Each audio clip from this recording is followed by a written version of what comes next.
Today we are at UCCC in Kaima, and we're going to talk about the scholarship program that Kristie and Jean Mompremier offer.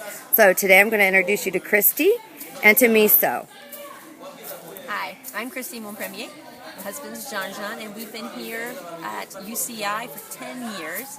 And this college was a dream that we had for all those 10 years, but it was realized 4 years ago. We're in our 4th year at this college, and it's hard to explain what a big deal this is to people here because there's just not very many colleges and they're not accessible to people.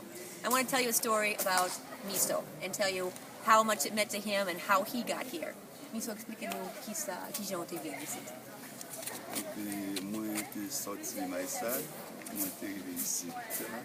He came from a city called Meso, which is 3 hours away, and he came here.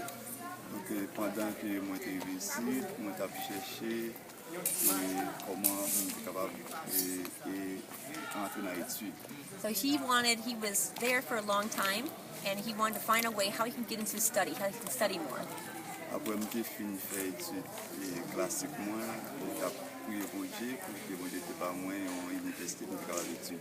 He finished his high school education, which is an accomplishment in of itself, and then he asked God, show me where I can go to university.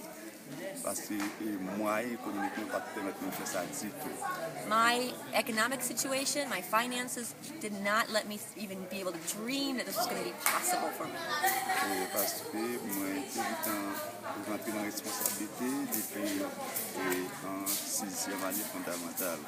Even since he was 6th grader, when he was a 6th grader, he had to start helping his family and help try to maintain, help the family survive.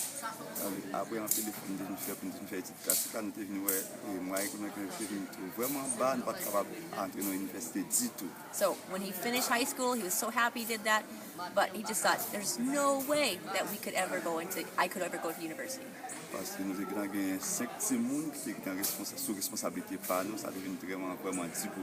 He was married by this time. He had 5 kids. Meso's over 40 years old. There's 5 kids here.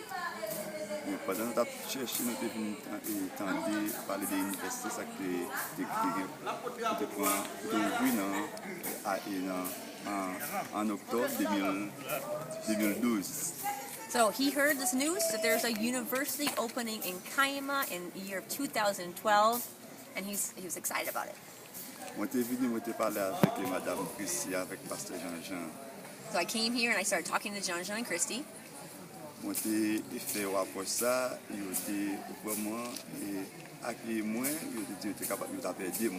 So we talked together and we said we wanted to help him. We wanted to help the situation.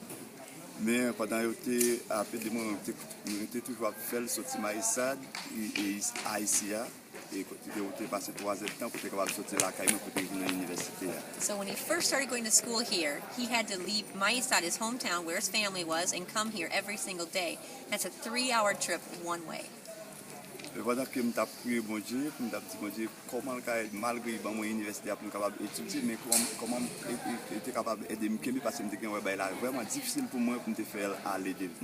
did this for a couple months already, but he went back to God and said, Lord, this situation is just too difficult. You gave me a university, but I don't know how I can keep making that trip back and forth and leave my family for so long.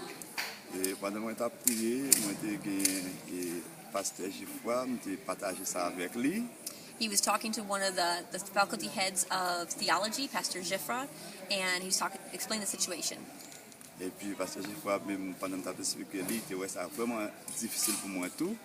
So he thought it really was difficult. So he went to us and talked to us about he told us about the situation of walking back and forth.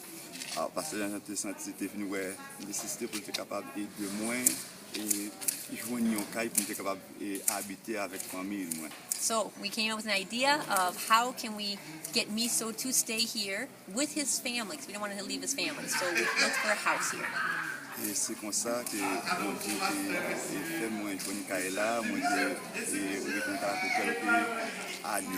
So we found a house he could rent, a very small house, but he was willing to do this for the university. He stayed there for some years. Mais avant tout, moi, je dit pasteur, il était dit si je suis capable de venir, si je suis capable est-ce que je suis capable de venir? Moi, je dit oui, je suis capable de venir, mais c'est ce que je ne suis pas moyen, je suis capable de prendre soin de la famille. So, but then after a little bit, he said the house was so small, and he wanted to live here. He wanted to come and live in Kaima. So he wanted to have a bigger household. Ok. Donc, dans ce sens, il a aidé moi dans tout niveau, il a aidé ma petit monde moi, il a aidé avec pour payer l'université, il a aidé tout le monde à aller à l'école, il a aidé moi-même dans l'université. Donc, je dis, moi, je vais utiliser connaissance ça pour que je sois capable non seulement utiliser tête moi, pour capable utiliser le monde. So, we were able to help him have a house, help his family, help his kids go to school. They go to school at our elementary school, and he studies here for agriculture. And he hopes someday to use his knowledge to help the area where he's from, to Maisad, or even here. He wants to use it to help this country. That's excellent. What a wonderful story. Someone who walks 3 hours back and forth, 6 hours a day. So you've got to meet Meso and Kristie, and in the next video, I'm going to talk to you about the scholarship program. Thank you.